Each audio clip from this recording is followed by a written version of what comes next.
Hello, my name is Representative Pam Powers Hanley, and I represent LD9 in Tucson in the Arizona House. Well, Tuesday evening we had a rousing debate in the House over Representative Nancy Barto's bill, HB 2706. And so this is the transgender athletics bill.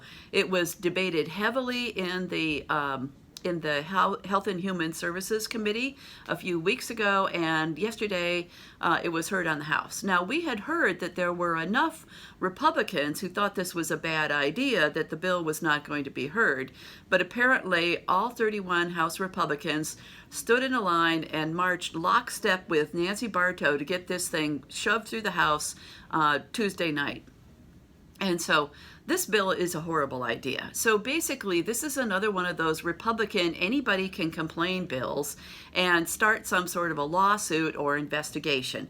And so this one, basically, if you have a daughter who's transgender and she wants to play on a girls' sports team, she's going to have to submit to some sort of genetic testing and have a doctor's examination and a doctor's letter saying that she is genetically a girl, and otherwise she can't play. So if you have a transgender daughter and she shows up as genetically male on this test, she will not be allowed to play in girls' sports.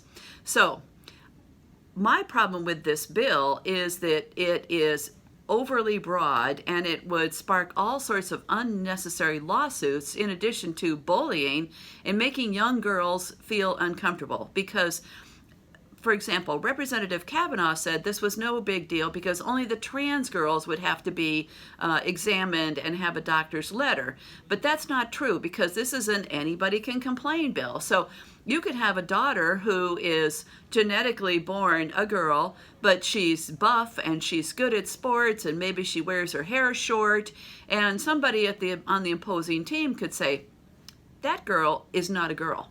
She needs to be tested to make sure that she's actually a girl and was born a girl. And so this is awful. Just think of the heartache that it will bring to these young girls, trans or cis.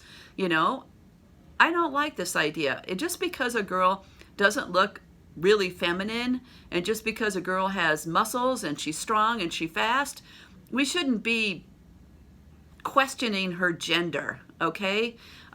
This is about children. A few years ago, my little granddaughter had a pixie haircut, and she has not been, roped into the Disney princess lifestyle that some little girls are, and she wears jeans and t-shirts sometimes. There was one day that we went out and she had a gray shirt and jeans on, and I can't tell you how many times she was called a boy, and finally, about the fifth or sixth time, she turned around and she says, girls are allowed to wear jeans and they're allowed to have short hair. And I agree. Let the girls be girls, all of them.